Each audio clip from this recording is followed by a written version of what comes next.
Olá, sejam muito bem-vindos e bem-vindas ao nosso podcast Descomplica Advogadas. Eu sou a Karina. Eu sou a Leane. Eu sou a Fabíola.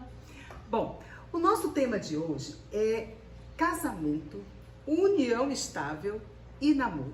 Afinal de contas, qual é a diferença? Leane, me diz uma coisa, qual a diferença entre casamento e união estável? Hoje, dentre esses três institutos, essa é a maior diferença. Porque o namoro, a gente sabe que tem ali um detalhe que eu não vou antecipar, vamos por parte, né? A união estável e o casamento tem uma divergência, principalmente na forma. O casamento, ele é celebrado. É um ato que só vai ser válido se houver toda a burocracia prevista no Código Civil. Seja desde até o cartório, ter a habilitação dos noivos, proclamos, enfim, a celebração. O marco temporal do casamento é a celebração. Já a união estável tem por principal ponto a informalidade, ou seja, não precisa ter um registro para que seja considerada a união estável. Sendo assim, ela é contínua. Para ser caracterizada a união estável, tem que ser um relacionamento amoroso, contínuo, público, e o principal fator que vai separar tanto o casamento e a união estável do namoro é a possibilidade e a vontade de constituir família imediatamente. Para contextualizar, eu gosto de trazer histórias, porque eu acho que é mais fácil de vocês entenderem e a gente continuar explicando como é que funciona tudo. Vamos supor que João e Maria se conheceram, se apaixonaram e resolveram ali constituir família. Só que entre resolver e constituir família, houve o início ali do namoro, que vamos supor que foram um ano de namoro. Namoraram um ano. Neste um ano, cada um morou na sua própria casa, mas durante esse um ano, eles resolveram comprar móveis, juntar dinheiro e tal. E um ano depois de namoro, resolveram constituir família, mas não celebraram o casamento. E aí, vieram o casamento, celebraram aquela festa toda. 10 anos depois, separaram. Nesses 10 anos tiveram filho e aí veio o divórcio e tal. Então, nessa história, a gente pode constatar namoro, ali o casamento. E vamos supor que antes da formalização do casamento, eles conviveram juntos, foram morar na mesma casa, no mesmo teto. Antes de ir lá no cartório celebrar o casamento, eles moraram juntos. Um ano de namoro, depois de um ano de namoro, alguns anos aí morando junto, e depois que eles resolveram, vou formalizar essa relação, foram no cartório e celebraram o casamento. E aí eu pergunto, esse ano de namoro, em que pese eles estarem morando em casas separadas, mas juntando dinheiro para poder comprar as coisas e tal, é considerado união estável? Vamos estabelecer algumas coisas que são importantes. O namoro, especificamente, é o quê? É um desejo que as pessoas têm de se conhecerem. É uma fase preparatória. Uma fase preparatória para quê? Pode ser para um casamento, como pode ser para uma união estável, ou pode dar em nada. Afinal ou para decidir que não tem relação, que os dois não tem nada a ver um com o outro e exato. Terminar. É um teste, é um conhecimento. Você passa a conhecer aquela pessoa. E namoro não tem tempo.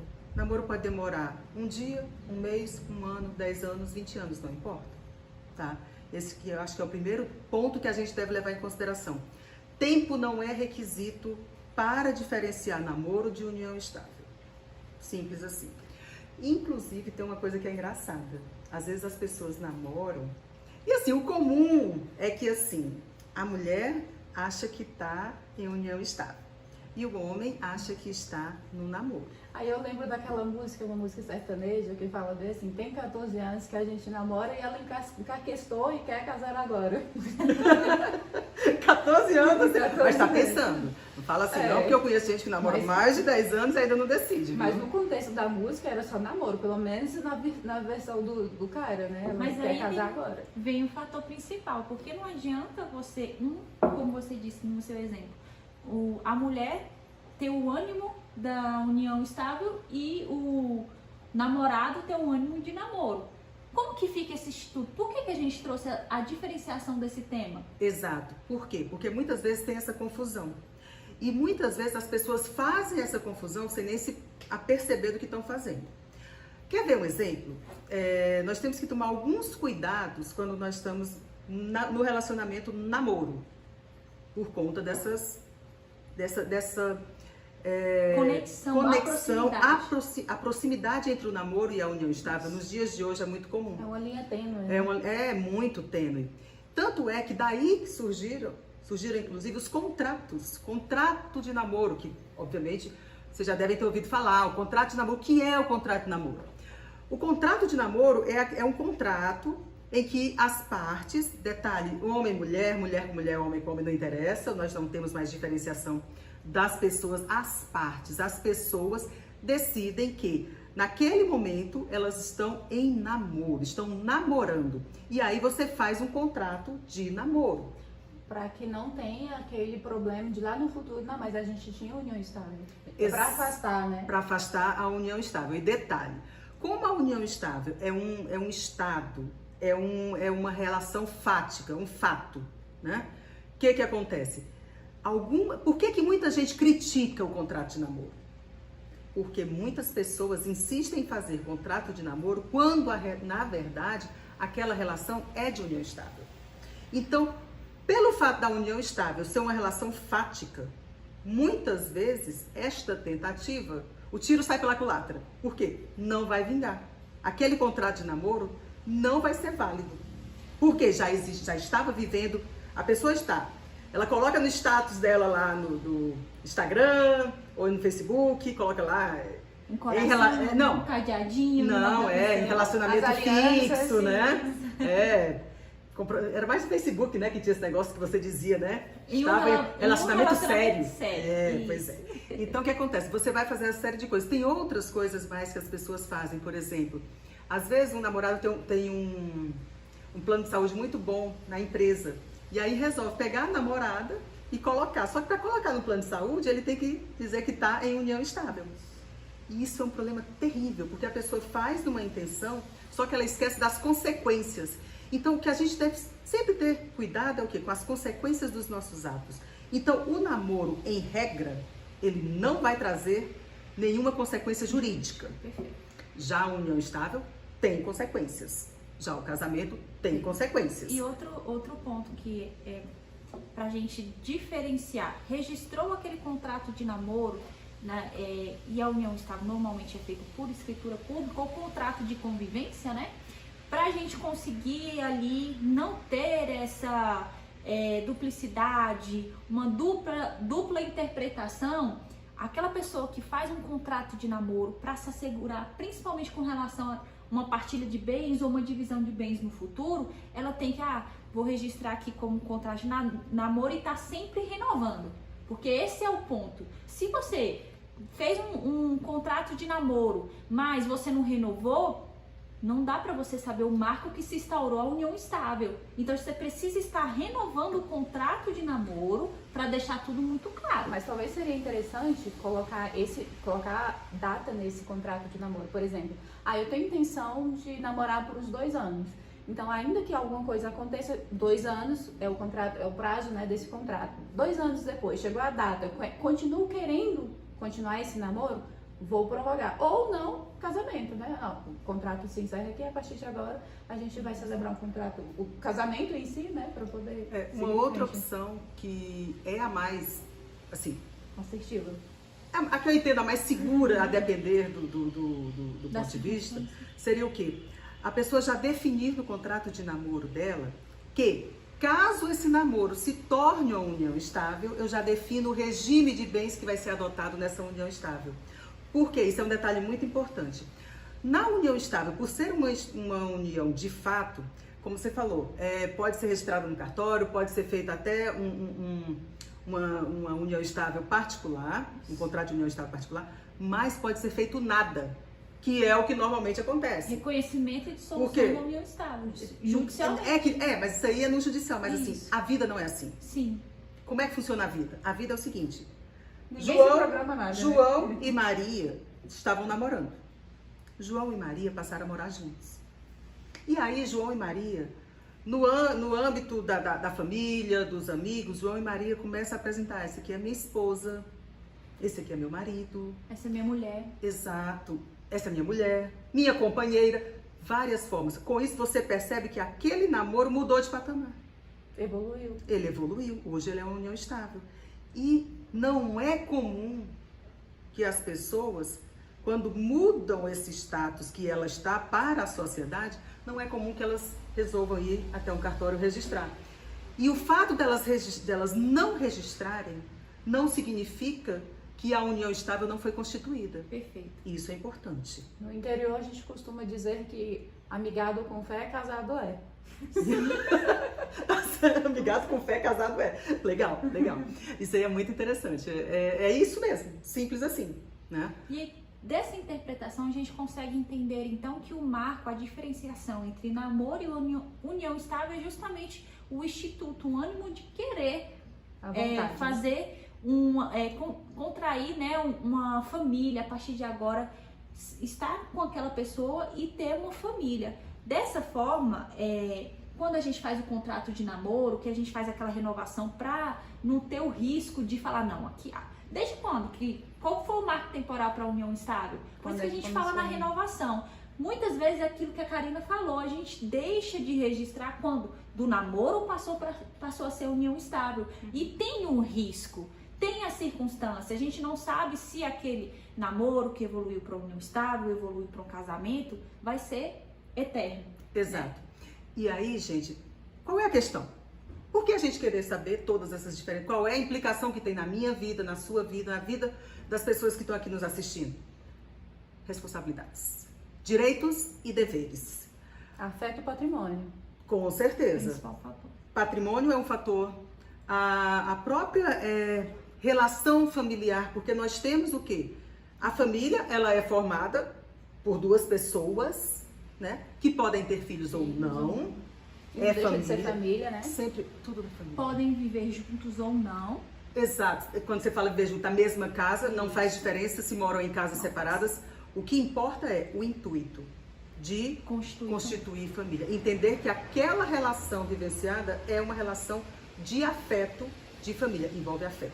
Importante deixar claro que foi durante a época do Covid que essas questões de contrato, de namoro vieram à tona. Por quê? Como as pessoas estavam vivendo em casa, né, sem ter aquela possibilidade de sair o tempo todo, algumas pessoas, para poder economizar, né, o valor do aluguel, eles começaram a morar juntos. E aí foi aquela questão, o namorado passou a morar na mesma casa que a namorada. Alguns amigos se reuniram para morar na mesma casa e poder economizar. Então, assim, para não formalizar, ainda que namorados morando na mesma casa, eles ainda tinham status de namorado. Eles não, ainda que eu vá casar com você no futuro, hoje, essa nossa não relação, é a minha pretensão. nossa relação, apesar da gente estar morando junto, nossa relação ainda é de namoro. Isso. Eu quero constituir família com você, mas eu quero, por exemplo, a pessoa está fazendo faculdade, né? Mas quero fazer lá no futuro, quero casar, eu quero ter dinheiro, quero ter grana, quero ter uma coisa organizada. Então, eles faziam durante a época do Covid, faziam esses contratos para poder literalmente economizar ali no aluguel, nas contas do mês, e aí essa questão ficou mais evidente. Sim, foi muito comum e a gente tem que realmente tomar esse cuidado. E tem um detalhe que as pessoas às vezes esquecem, que é o quê? Não é porque eu estou morando junto que eu estou em união estável, né? E ainda tem um outro instituto que é super interessante, que é o noivado. As pessoas esquecem do noivado. O que é o noivado? É uma preparação para o casamento, né? Então, assim, acaba ficando muito perto a relação de noivo com a relação de companheiro, quando na verdade são relações diferentes, certo? Mas esse é o ponto crucial. Então, vamos pensar o seguinte, qual é a diferença efetiva? Karina, o que é que eu tenho a ver com isso? Se é namoro, se não é namoro? Como a Jane falou, a questão patrimonial. E aí entra um outro detalhe, que é justamente o regime adotado. Porque assim, quando a gente casa ou constitui uma união estável, a gente pode escolher o regime de bens. Lembra do tema do podcast passado, que a gente falou do casamento das pessoas com mais de 70 anos? Pois é o regime de bens. tá? Separação legal, separação obrigatória, comunhão parcial, comunhão universal. E ainda tem mais, esses são os regimes de bens, e ainda tem mais. Nós podemos mesclar, nós fazemos um regime híbrido, que a gente vai colocando de acordo com o que a gente quer.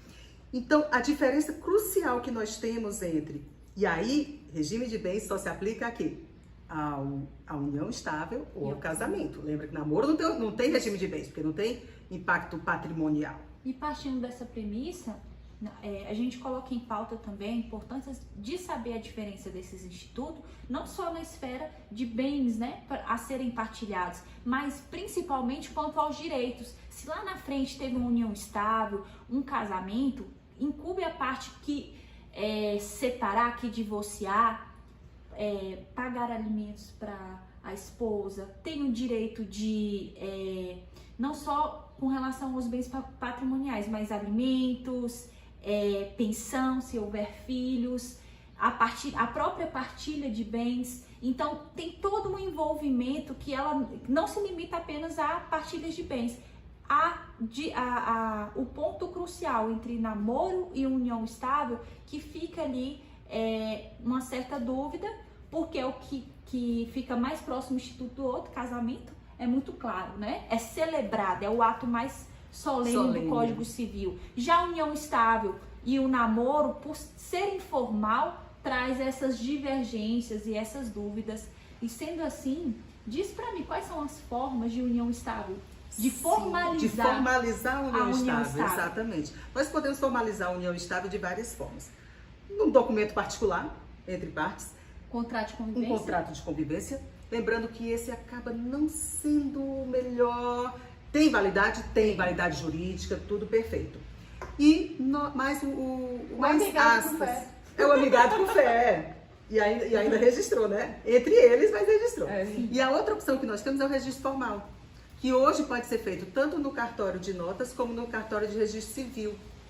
E lembrando que uma coisa super interessante que tem também é porque as pessoas, quando fazem o reconhecimento da união estável no cartório, ela pode reconhecer, inclusive, o tempo para trás. Isso é um casamento super... Não, casamento não. Casamento é do momento da celebração. Marco, né? O marco temporal é esse. Lembrando que a gente pode converter uma união estável em casamento. Mas não pode ser feito o contrário. Justamente por conta dessa formalidade. Da solenidade. A gente está batendo muito nessa tecla porque, assim, por mais que seja bem óbvia a questão da celebração do casamento, tem uns institutos que são previstos apenas no caso de união estável.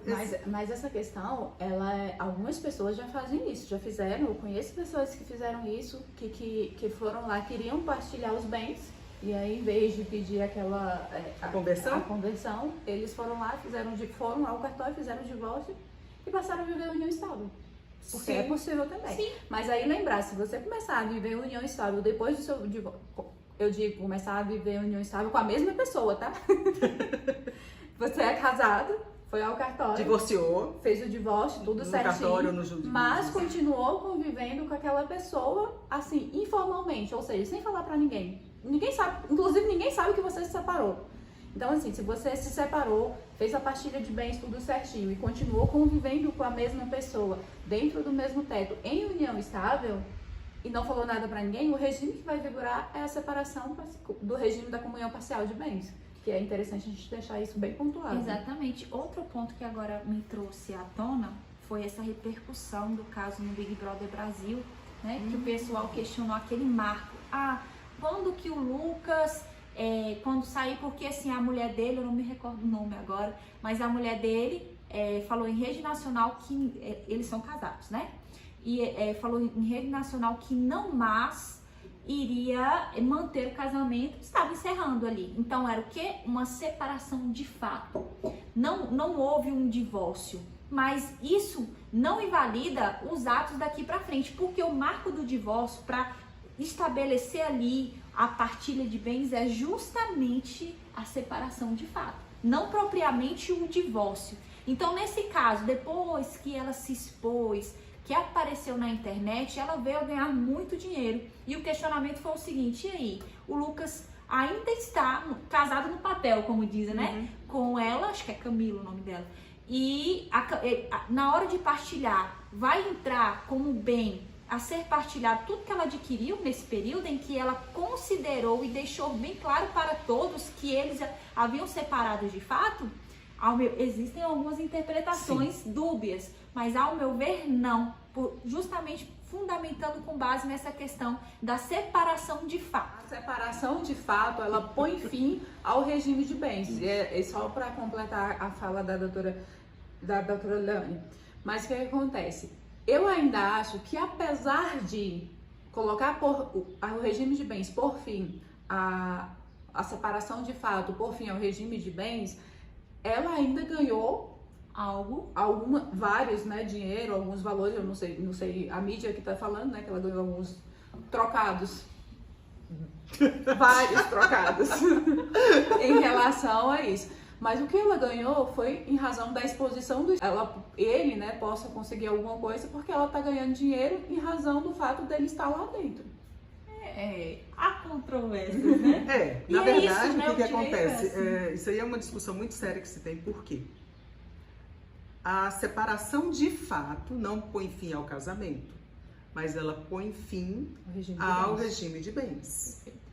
E aí nós temos uma discussão que é o quê? Hoje tem uma discussão do divórcio liminar, que é aquele divórcio, se você não precisa, é um direito potestativo, que aí já é um meio juridiquês, mas quer dizer o seguinte, que hoje você não precisa da concordância do outro para divorciar de você. Da autorização, né? Não é nem autorização, é da concordância. Eu não preciso de concordância. Em outras palavras, o juiz assina. Porque ainda hoje existem pessoas que falam assim, eu quero o divórcio, mas meu marido não me dá o divórcio. Isso não existe. Ele não assina o divórcio. Isso é o divórcio liminar que chama, né? Que é quando a pessoa entra com o divórcio, né? E já pede, e o juiz já concede de pronto, tá? O que acontece? Tem uma discussão ainda nesse sentido, inclusive tem novidade aí que vem no novo Código Civil, mas ainda não está, ainda está em análise, depois a gente volta com as atualizações. Mas o importante é isso, é saber que nesse primeiro momento, se a gente pensar no exemplo que a Leane deu, é o quê? Realmente teria posto fim ao regime de bens, já que houve uma separação de fato. E como um casamento não se mantém quando uma das partes não quer, teria sido isso. Mas tem um contraponto, que é o que a Jane falou, que é o quê? O fato dela estar, todo aquele patrimônio que foi adquirido após a divulgação de que ela era casada com ele e que ela disse que a partir daquele momento o casamento tinha encerrado, né? Estavam separados de fato, toda essa repercussão trouxe um ganho financeiro, um ganho patrimonial. Então a discussão vem, eu não vou partilhar isso aqui por conta do regime de bens, mas aquela fortuna, ela veio através dele. Exatamente, através dessa publicidade em relação a ele e da história dos dois. Então, esse é um ponto polêmico e que nós não temos resposta, pelo menos não por enquanto, né? Mas esses são os pontos que a gente trouxe realmente como os mais importantes. Deixamos aqui aberto para caso surja alguma dúvida. Nós estamos aqui para tentar descomplicar o direito. Muitas vezes a vida vai passando e a gente não percebe, a gente nem sabe o que está acontecendo. E a gente não sabe que muitas das nossas atitudes têm consequências e muitas vezes essas consequências só são vistas quando há algum problema, no caso do casamento ou da união estável, o quê? Ou quando acontece o divórcio, ou na união estável quando acontece a dissolução daquela união. Perfeito. Então... E dentre as formas, né, complementando, de reconhecimento da união estável, que não basta a mera formalidade, justamente por ser marcada pela informalidade, para que a pessoa que viva ali em união estável possa ter todos os direitos e deveres, né? Então, assim, se você lavrar uma escritura pública, se fazer um contrato de convivência, se você posteriormente também, até com a pessoa, o seu companheiro, caso seu companheiro tenha falecido, é possível fazer o reconhecimento da união estável, a dissolução, para que haja a partilha de bens. Por isso que a gente bate tanto nessa questão de separação dos institutos. Hoje em dia, a doutrina traz um namoro qualificado como muito próximo da união estável. Sendo assim, a gente tem essa preocupação em trazer à tona justamente essa diferenciação, que o fator principal é justamente o intuito de constituir família imediato, porque normalmente quem namora, né, que tem um relacionamento amoroso, tem a pretensão de futuramente dar seguimento, né, seja na união estável ou casamento, se der certo. Então, é muito importante saber a diferenciação desses institutos, justamente embasando-se nos direitos e deveres de todos. E completando aí a fala da doutora Leane, é importante dizer para vocês que, por exemplo, você conviveu em união estável, a união estável acabou, e agora? Ou você viveu em união estável a vida toda, 30 anos convivendo com a mesma pessoa, a pessoa faleceu, e agora? Então, para essas duas situações, tanto na separação, na dissolução da união estável, quanto em relação ao falecimento do companheiro, existe a possibilidade de entrar com o reconhecimento de união estável pós-morte ou com reconhecimento normal, aí ainda, apesar da separação, né? Após a separação, existe essa possibilidade de entrar com este instituto de reconhecimento de união estável pós-separação e pós-morte. Exatamente. Então, só para encerrar, não quer ter dor de cabeça? Resolva a sua vida. Não deixe para amanhã. Não deixe para amanhã, porque você pode ter dor de cabeça. Vamos tentar ser preventivos. E assim, tenta, busque, converse com a pessoa com quem você se relaciona. Deixe as coisas claras. Nada melhor do que clareza na relação, em todos os aspectos. E até um ponto que é engraçado, só para finalizar em relação aos deveres, né? Deveres do casamento e na união estável, tem coisas que são diferentes. No casamento você tem o dever de fidelidade, né? Já na união estável você tem o dever de lealdade. Apesar de ser parecido, são duas coisas diferentes. E se você parar para pensar, talvez ser leal seja mais importante do que ser fiel. Mas fica a reflexão. E é isso, gente. Agradecemos a audiência de todos vocês que vieram aqui nos prestigiar e pedimos novamente, deixe seu comentário, tire sua dúvida, converse com a gente, porque essa nossa conversa só é válida se você tiver realmente interesse em conhecer mais e participar ativamente junto com a gente. Não é isso, Leane? Isso. Tchau, tchau, pessoal.